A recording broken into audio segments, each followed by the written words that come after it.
Hello दोस्तों, good morning. स्वागत है एक बार फिर से आप सभी का एमजेटी एजुकेशन में। दोस्तों आज है 5 अगस्त और आज की वीडियो में हम लोग जानेंगे 5 अगस्त 2023 से क्या क्या करंट अफेयर के क्वेश्चंस बन सकते हैं। बहुत ही इंफॉर्मेटिव और बहुत ही इंपॉर्टेंट वीडियो होने वाली है। पूरी वीडियो आपको एंड तक देखना है। तो चलिए शुरू करते हैं कल का रिवीजन से। तो कल का रिवीजन करेंगे। अभी हाल ही में किस राज्य में सांस्कृतिक महोत्सव आदि पर्यटकों मनाया गया? तो ये मनाया गया था तमिलनाडु में। और अभी असम के मुख्यमंत्री ने, जो कि हेमंत बिस्वा शर्मा है, इन्होंने अमृत वृक्ष आंदोलन ऐप शुरू किया, जिसके माध्यम से 17 सितंबर को 1 करोड़ पौधे लगवाएंगे। हाल ही में सरकार ने 1 अक्टूबर से ऑनलाइन गेमिंग पर 28% जीएसटी लाने का फैसला ले लिया है। मतलब इस पर 28% जीएसटी लगाया जाएगा। भारत डायनेमिक्स लिमिटेड यानी बीडीएल ने आकाश का पहला रेडियो फ्रिक्वेंसी सीकर ये डीआरडीओ को सौंप दिया है। और अभी हाल ही में एक पुस्तक लिखी गई है नीरजा चौधरी के द्वारा। ये पुस्तक का नाम है हाउ प्राइम मिनिस्टर डिसीजंस। ये इंदिरा गांधी जी के ऊपर लिखी गई है। इसके अलावा ज्यूरिक फिल्म फेस्टिवल में गोल्डन आई का पुरस्कार दोस्तों डायने क्रूगर को दिया गया है। इसके अलावा अभी हाल ही में भारतीय अमेरिकी हैं सोहनी सिन्हा, इनको एफबीआई में एक विशेष प्रभारी एजेंट नियुक्त किया गया है। अगस्त 2023 को कोलकाता में डूरंड कप का 132वां संस्करण शुरू हो गया है। विदेश में मरने वाले भारतीयों के अवशेषों को हस्तांतरण करने के लिए अभी हाल ही में ई केयर ऐप लॉन्च किया गया है। और अभी हाल ही में पद्मश्री से सम्मानित प्रसिद्ध मराठी कवि नामदेव धोंडो महानोर का निधन हो गया है। ये महाराष्ट्र में विधान परिषद के सदस्य भी रह चुके थे। तो ये तो कल के करंट अफेयर के क्वेश्चन थे जिनका आपने 1 मिनट में किया रिवीजन। आई होप अब आपको यहाँ पर क्लियर दिख रहा होगा। चलिए अब हम लोग बात करेंगे आज के दिन के करंट अफेयर की, लेकिन उससे पहले मैं आपको बता दूं एमजेटी ऐप डाउनलोड कर लीजिए। एमजेटी ऐप पर ही सारी पीडीएफ वगैरह क्विज वगैरह आपको यहीं पर मिलने वाली है। तो चलिए शुरू करते हैं आज के पहले क्वेश्चन से। पहला क्वेश्चन है, राष्ट्रपति द्रौपदी मुर्मू ने किस राज्य में उन्मेषा और उत्कर्ष उत्सवों का उद्घाटन किया है? तो उन्मेषा और उत्कर्ष उत्सव ये अभी हाल ही में मध्य प्रदेश में लॉन्च किए गए। मध्य प्रदेश में इसका उद्घाटन किया गया है। किसके द्वारा? राष्ट्रपति द्रौपदी मुर्मू जी के द्वारा। यहाँ पर आप देख पाओगे ये द्रौपदी मुर्मू जी हैं, भारत की प्रेसिडेंट हैं। भारत की ये 15वें नंबर की प्रेसिडेंट है और इनके द्वारा अभी ये उन्मेषा और उत्कर्ष जो है फेस्टिवल ये शुरू किया गया है। कहां पर? मध्य प्रदेश में, भोपाल में। इसमें उन्मेषा जो है ये अंतरराष्ट्रीय साहित्य समारोह है और उत्कर्ष जो है ये लोक और जनजातीय प्रदर्शनी कला समारोह है। इसका आयोजन साहित्य अकादमी और साहित्य नाटक अकादमी के द्वारा किया जा रहा है। क्लियर? अच्छा, अब यहां से कुछ रिवीजन पॉइंट देखते हैं। देखो द्रौपदी मुर्मू जी का नाम आया है। द्रौपदी मुर्मू जी को अभी आपको याद होगा, अगर सूरीनाम में इनको सम्मानित किया गया था। सूरीनाम के राष्ट्रपति ने इनको वहां के सर्वोच्च नागरिक सम्मान से सम्मानित किया था। क्या नाम था उस अवार्ड का? Grand order of the chain of yellow star. Note down कर लीजिए, grand order of the chain of yellow star, Suriname में। इसके अलावा इन्होंने अभी कुछ दिन पहले ही भरोक्सा ऐप लॉन्च किया था। भरोक्सा ऐप, ये याद रहेगा। भरोक्सा ऐप लॉन्च किया था इन्होंने किसके लिए? महिलाओं और बुजुर्गों के लिए। राष्ट्रपति द्रौपदी मुर्मू जी ने अभी दोस्तों 12 मई को नर्स दिवस मनाया जाता है, तो उस अवसर पर इन्होंने नाइटिंगेल पुरस्कार दिया था, फ्लोरेंस नाइटिंगेल पुरस्कार दिया था। तो 2022 और 2023 दोनों वर्षों के लिए दिया गया, कई लोगों को दिया गया। ठीक है, नर्सिंग से संबंधित लोग जो थे। इसके अलावा अभी द्रौपदी मुर्मू जी पर एक पुस्तक लिखी गई है। कौन सी पुस्तक है? इस पुस्तक का नाम है दोस्तों Draupadi Murmu from tribal hinterland to Raisina Hills. Raisina Hills दोस्तों राष्ट्रपति भवन को कहते हैं, जो अपना राष्ट्रपति भवन है। और ट्राइबल हिंटरलैंड क्योंकि ये ट्राइबल क्षेत्र से थी, ठीक है, एक जनजातीय समुदाय से आती हैं, इस वजह से कस्तूरी रे ने इनकी जो पुस्तक लिखी उसका नाम यही रखा। ठीक है, नाम याद रखना, कस्तूरी रे ने वो पुस्तक लिखी है, Draupadi Murmu from tribal hinterland to Raisina Hills. Clear है? आगे बढ़ते हैं अब। रेटिंग एजेंसी S&P ग्लोबल के अनुसार किस वर्ष तक भारत की अर्थव्यवस्था 6.7 ट्रिलियन डॉलर की हो जाएगी? तो अभी S&P ग्लोबल एक रेटिंग एजेंसी है, इसने एक प्रिडिक्शन किया है कि भारत की अर्थव्यवस्था 2031 तक 6.7 ट्रिलियन डॉलर हो जाएगी। एक्चुअली में इन्होंने बताया कि अभी जितनी इकोनॉमी है भारत की उससे ये जस्ट डबल हो जाएगी। तो इंडिया लगातार ग्रो कर रहा है। अभी हम लोग देखेंगे आगे कि कौन कौन से रेटिंग एजेंसी ने क्या क्या अनुमान लगाया हुआ है। तो सबसे पहले तो देखो, आप समझो एक कुछ टर्म होते हैं, जैसे जीडीपी हो गया। जीडीपी क्या है?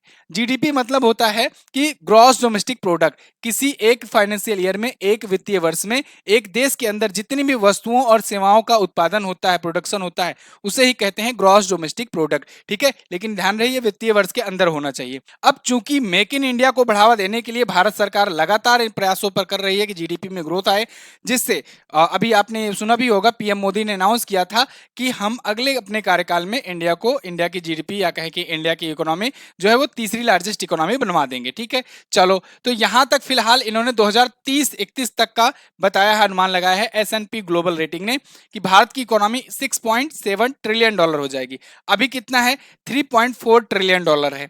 अच्छा, ये भी बताए हैं कि ये तभी हो पाएगा जब अभी की जिस रेट से ग्रो कर रही है इंडिया, उसी रेट से अगर ग्रो करेगी तो, यानी इंडिया की जीडीपी अगर 6.7% की दर से आर्थिक विकास लगातार करती रहती है, तभी ये अचीव हो पाएगा, यानी 6.7 ट्रिलियन डॉलर की इकोनॉमी आ पाएगी। भारत की इकोनॉमी के लेकर के कौन कौन सी एजेंसियां हैं जिन्होंने प्रेडिक्शन किया हुआ है, इनको देखते हैं। जैसे दुनिया की तीसरी सबसे बड़ी अर्थव्यवस्था भारत बनेगा ही, ये तो मतलब कंफर्म है। तो जब भारत बनेगा, क्योंकि दुनिया की सबसे तेजी से बढ़ती वाली अर्थव्यवस्था वाला देश है भारत, तो कौन कौन सी कंपनियां हैं या कौन कौन सी रेटिंग एजेंसियां हैं जिन्होंने अपना प्रेडिक्शन किया। एसबीआई रिसर्च ने कहा, उन्होंने अपनी इको रैप रिपोर्ट जारी करके कहा कि 2027-28 के फाइनेंशियल ईयर तक भारत दुनिया की तीसरी सबसे बड़ी इकोनॉमी हो जाएगा। इससे पहले ये 2029 का प्रेडिक्शन लगाए थे, लेकिन अपना ये प्रेडिक्शन अपडेट करके 2027-28 कर दिए। आईएमएफ बहुत पहले ही कह चुका था कि 2027-28 तक भारत की जीडीपी हो जाएगी कितना, भारत की जो इकोनॉमी है वो तीसरी लार्जेस्ट हो जाएगी। सीईबीआर ने कहा था 2035 तक होगी। अच्छा, गोल्डमैन सैक्स ने एक रिपोर्ट जारी करके सबको चौंका दिया। इन्होंने कहा कि 2075 तक भारत की इकोनॉमी जो होगी वो अमेरिका को भी पीछे कर देगी, यानी दुनिया की दूसरी सेकंड लार्जेस्ट इकोनॉमी बन जाएगी। तो आप कहोगे सर पहले पर कौन रहेगा, पहले पर अमेरिका नहीं रहेगा, नहीं, अमेरिका तीसरी बड़ी इकोनॉमी बन जाएगा, पहले पर चाइना पहुंच जाएगा। चाइना आज के टाइम पर दूसरे नंबर पर है, ठीक है, तो चाइना टॉप पर पहुंच जाएगा और भारत सेकंड पर होगा 2075 में। स्टैंडर्ड चार्टर ने अभी बताया कि 2030 तक भारत की जीडीपी 6 ट्रिलियन डॉलर हो जाएगी। क्लियर इतना, आगे बढ़ते हैं। वित्त मंत्रालय ने किस कंपनी को नवरत्न कंपनी का दर्जा दिया, इंपॉर्टेंट क्वेश्चन है। अब नवरत्न कंपनियों की संख्या हो गई है 14 और महारत्न कंपनियों की संख्या हो गई 13। एक महारत्न कंपनी और एक नवरत्न कंपनी अभी हाल ही में जुड़ी है वित्त मंत्रालय के द्वारा। अभी हाल ही में ओएनजीसी विदेश लिमिटेड जो है, इसको नवरत्न कंपनी का दर्जा दिया गया है।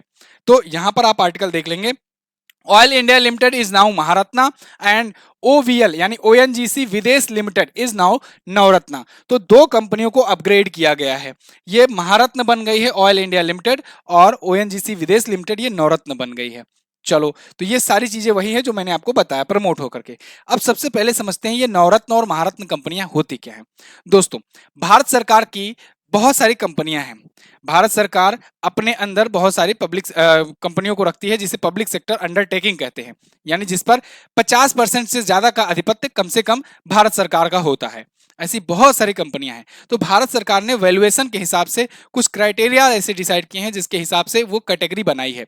महारत्न कंपनी, नवरत्न कंपनी, मिनी रत्न कैटेगरी 1, मिनी रत्न कैटेगरी 2। ठीक है, तो ये 4 प्रकार की कैटेगरी की है। उसके नीचे भी बहुत सारी कंपनियां हैं जो इन कैटेगरी में नहीं आई हैं, लेकिन बड़ी कंपनियों को इन कैटेगरी में दिया गया है। अब इससे ख्याति भी बढ़ती है, वैल्यूएशन बढ़ती है, लोगों का ट्रस्ट बढ़ता है। ठीक है, लेकिन ध्यान रहे इसमें सरकारी कंपनियां ही हैं। ऐसा नहीं है कि आप रिलायंस और टीसीएस को इसमें जोड़ने लगो कि सर इससे ज्यादा वैल्यूएशन तो उनकी भी है। तो अब देखो कुछ क्राइटेरिया है, इनको डिटेल में देख लेते हैं। वैसे हो सकता है आपको ज्यादा क्लियर ना दिखे, लेकिन देखिएगा, कोशिश कीजिएगा। महारत्न कंपनी वो होगी जो पिछले 3 सालों में एक एवरेज एनुअल नेट प्रॉफिट अपना 2,500 करोड़ का बनाई हो कम से कम। ठीक है, ये होगी कौन सी कंपनी, ये होगी महारत्न कंपनी। या फिर उसने अपना एनुअल एवरेज जो नेटवर्थ है वो 10,000 करोड़ मेंटेन किया हो लास्ट 3 सालों में। या फिर अगर मान लो इन दोनों में से नहीं है, तो फिर अगर वो उसका एनुअल टर्नओवर जो है वो 20,000 करोड़ के आसपास में हो पिछले लगातार 3 सालों से, और 25,000 करोड़ जो है ये प्रिस्क्राइब्ड अर्लियर है, मतलब इससे पहले 25,000 करोड़ था। तो अगर ये हो तो क्राइटेरिया अगर किसी कंपनी का है तो उन कंपनियों को महारत्न कंपनी का दर्जा मिल जाता है। पिछले 3 साल में ऐसी परफॉर्मेंस देनी पड़ेगी, तो ऐसी कंपनियां महारत्न कंपनियां कराई जाएंगी। तो ऐसी कितनी कंपनियां हो चुकी हैं भारत में, 13 कंपनियां हो गई हैं, पहले 12 महारत्न थी।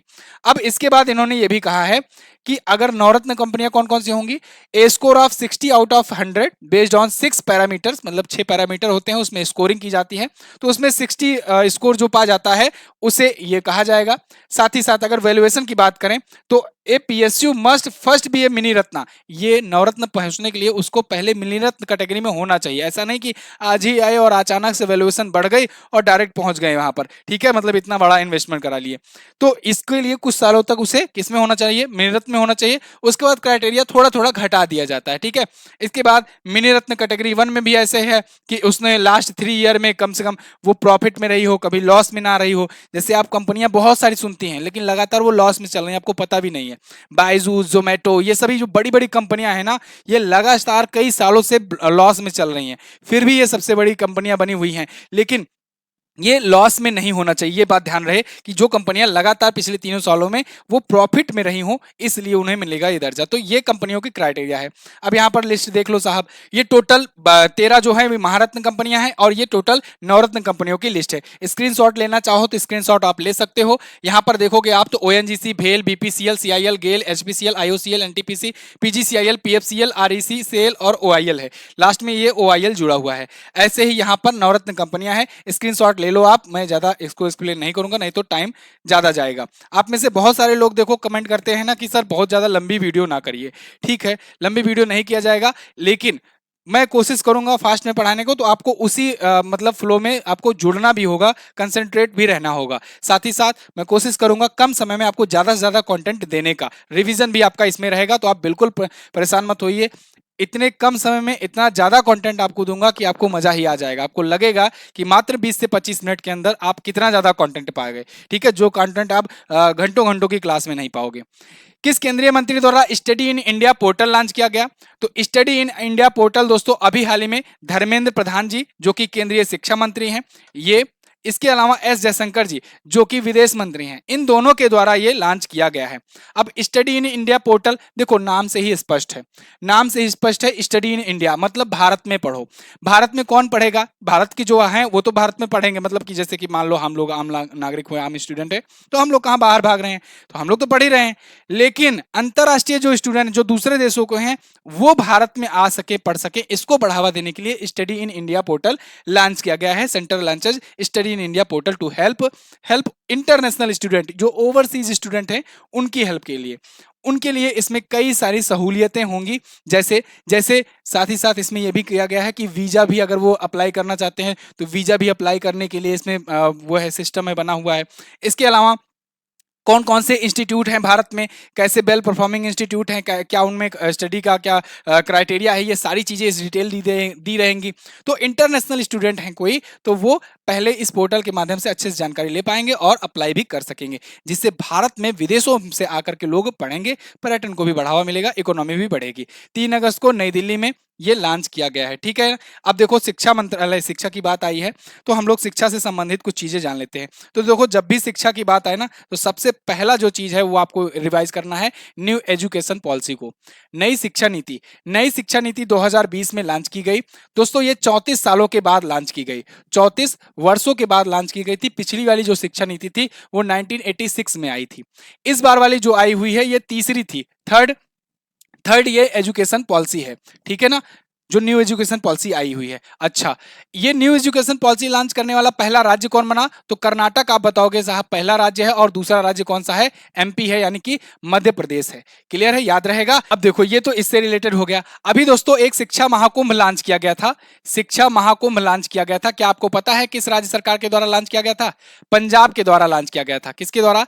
पंजाब के द्वारा लॉन्च किया गया था, याद रखना, इंपॉर्टेंट है। इसके अलावा केंद्रीय महिला एवं बाल विकास मंत्रालय की मंत्री स्मृति ईरानी जी ने अभी हाल ही में पढ़ाई भी और पोषण भी अभियान शुरू किया था। क्या? पढ़ाई भी पोषण भी अभियान। क्लियर है, आगे देखते हैं। हाल ही में जारी फाइड रैंकिंग में भारत के सर्वोच्च शतरंज खिलाड़ी कौन बने हैं?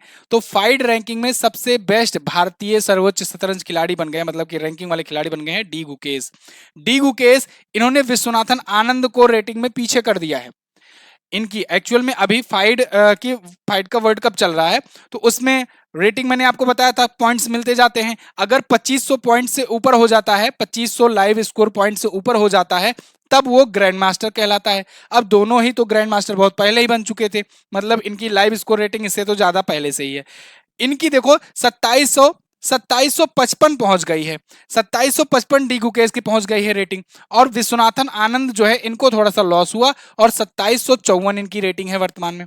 तो इस हिसाब से सबसे ज्यादा रैंकिंग, सबसे ज्यादा रेटिंग के साथ ये भारत में सबसे टॉप पर पहुंच गए हैं। विश्वनाथन आनंद को पीछे कर दिए हैं। विश्वनाथन आनंद आज तक के इतिहास में केवल 2 बार ये पीछे गए हैं, ठीक है, किसी भारतीय से। डी गुकेश जो है, अच्छा ये तो भारत की बात हो रही ना, ओवरऑल में इनकी क्या पोजीशन है? तो ओवरऑल में डी गुकेश है 9th पोजीशन पर और विश्वनाथन आनंद है 10th पोजीशन पर ओवरऑल रैंकिंग में। डी गुकेश आपको याद हो, ये वर्तमान में भारत के सबसे युवा ग्रैंड मास्टर बने हैं, ठीक है।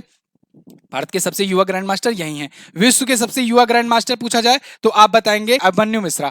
अभिमन्यु मिश्रा वो भारतीय मूल के हैं लेकिन अमेरिकी हैं, इसलिए वो भारत के नहीं हुए। भारत के सबसे युवा ग्रैंड मास्टर डी गुकेश हैं। क्लियर है? तो यहां पर आप देख पाओगे ग्रैंड मास्टर डी गुकेश 17 इनकी उम्र है, एक्चुअली में 17 वर्ष के उम्र के हैं ये। अभी बाकू में go past Viswanathan then Anand as India's top ranked chess player. तो इंडिया के ये टॉप रैंक चेस प्लेयर बन चुके हैं। क्लियर है? कौन? विश्वनाथन आनंद, 5 रैंकिंग में। अच्छा, तो यहां पर वो सारी डिटेल्स लिखी गई है जो मैंने आपको बता दिया। अगला, आरबीआई ने किस सरकारी कंपनी पर जुर्माना लगा दिया? देखो, आरबीआई ने ना 4 कंपनियों पर अभी जुर्माना लगाया है 2000 करोड़ का। चलो, इंटरेस्टिंग बात क्या है? इंटरेस्टिंग बात यह है कि ये जो 4 कंपनियां हैं इनमें देखो कौन कौन सी है। ओएनजीसी विदेश लिमिटेड, नाम सुना सुना लग रहा है। गेल, ओआईएल और आईओसीएल। ओआईएल यानी ऑयल इंडिया लिमिटेड, नाम सुना सुना लग रहा है। अभी याद दिलाता हूं, ऑल ऑफ द अबव। तो ये 4 कंपनियों पर अभी आरबीआई ने 2000 करोड़ का जुर्माना लगाया। याद हो, अभी मैंने पीछे बताया क्वेश्चन में कि ओएनजीसी विदेश लिमिटेड ये बन चुकी है नवरत्न कंपनी, ठीक है, और ऑयल इंडिया लिमिटेड ये एक महारत्न कंपनी बन चुकी है, ठीक है। गेल और आईओसीएल ये पहले से ही महारत्न कंपनी में है। तो ये 2 कंपनियां इधर महारत्न बनी, उधर आरबीआई ने जुर्माना लगा दिया। 500 करोड़ चारों पर लगाया, टोटल 2000 करोड़ का लगाया गया है। देखिए, RBI find federal bank and bank of India, ये तो पुराना है, ये तो दूसरा आर्टिकल मिल गया है। चलिए, 8 जुलाई 2022 का, फिलहाल भरोसा रखिए सही न्यूज है।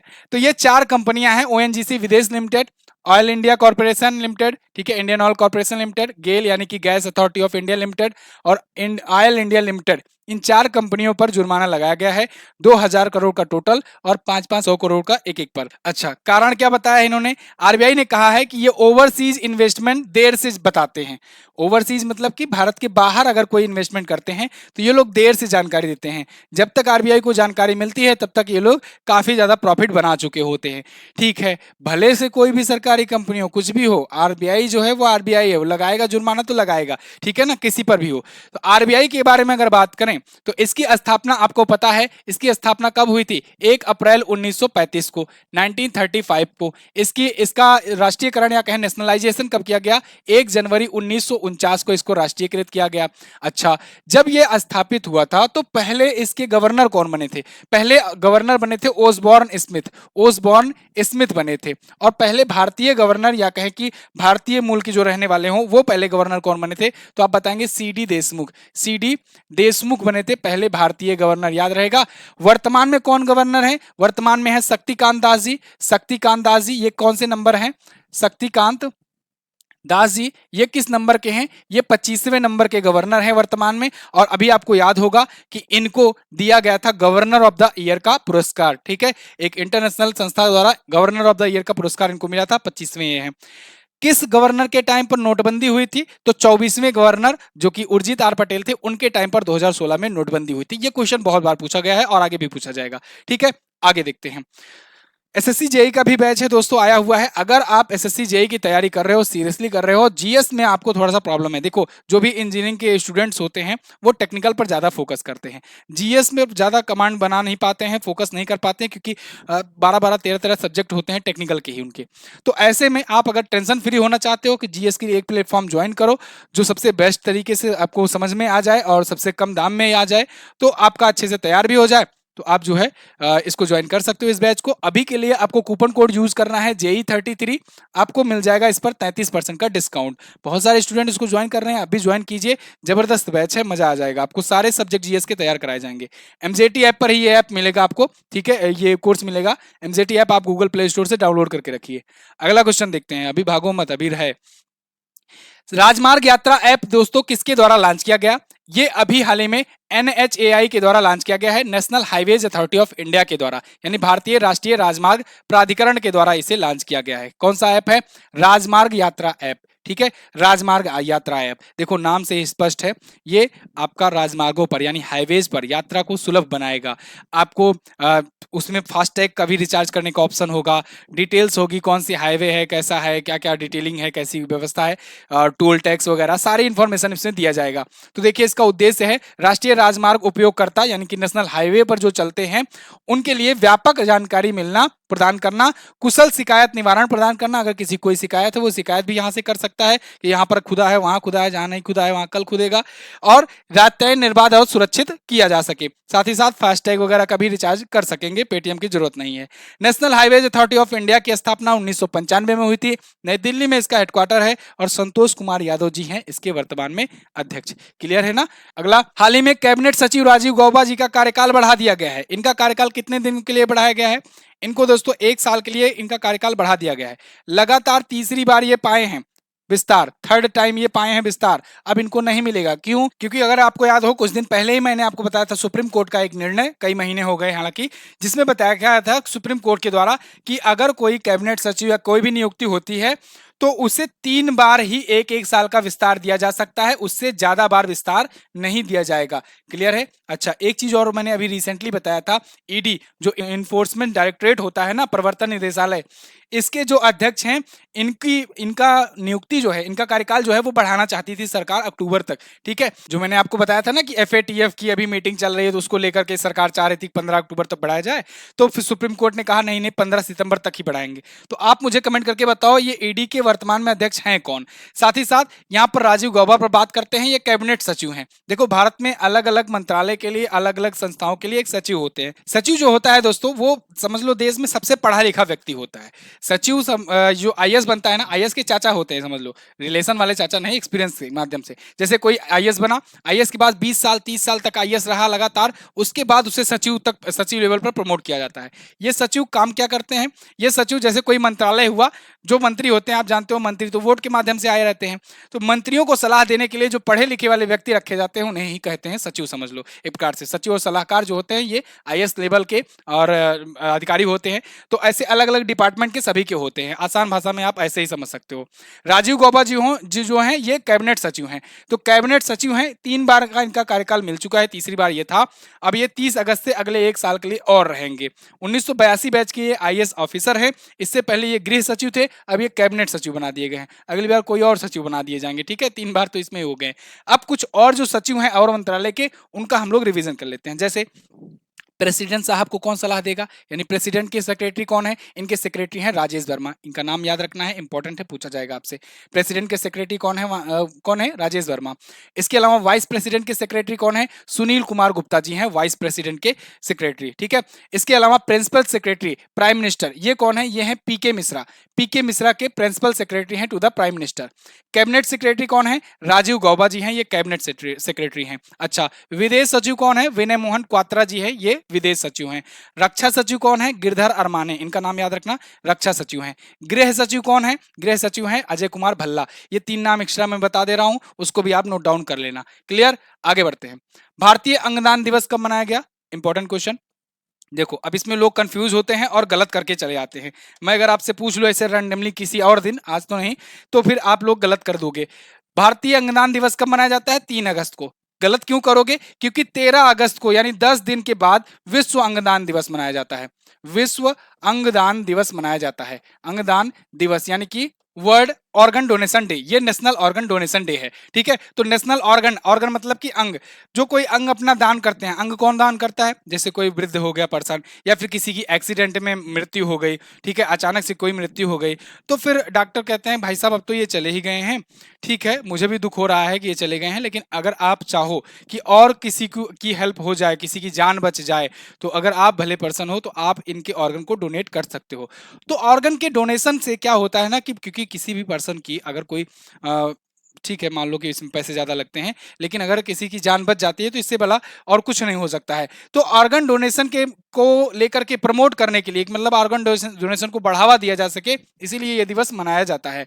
तो 13वें भारतीय अंगदान दिवस समारोह इसके लिए आयोजित किया गया और स्वास्थ्य मंत्री मनसुख मंडाविया जी जो हैं, ये 3 अगस्त को इस समारोह को संबोधित किए, मतलब इसमें हिस्सा भी लिए। 2010 से भारत ये मना रहा है, 13 अगस्त को वर्ल्ड ऑर्गन डोनेशन डे मनाया जाता है। क्लियर है? अगला, हाल ही में किसने राष्ट्रीय खनिज विकास निगम यानी एनएमडीसी के नए लोगो का अनावरण किया है? तो एनएमडीसी जो है, ये नेशनल मिनरल डेवलपमेंट कॉर्पोरेशन है।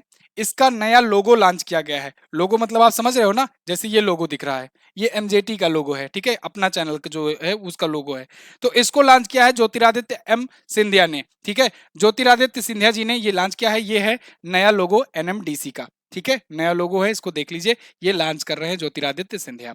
इस्पात मंत्री हैं, साथ ही साथ नागरिक उड्डयन मंत्रालय के भी ये मंत्री हैं। तो 2 मंत्रालय ज्योतिरादित्य सिंधिया जी के नाम है, ये बात ध्यान रखिएगा।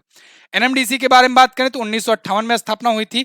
हैदराबाद में इसका हेडक्वार्टर है। सुमित देव जी जो हैं, ये इसके अध्यक्ष हैं। क्लियर? अब साथियों, ये था आज के दिन का टॉप 10 करंट अफेयर के क्वेश्चन। आई होप आपको वीडियो आई होगी पसंद, ठीक है। कम समय में मैंने ज्यादा कंटेंट देने का प्रयास किया है।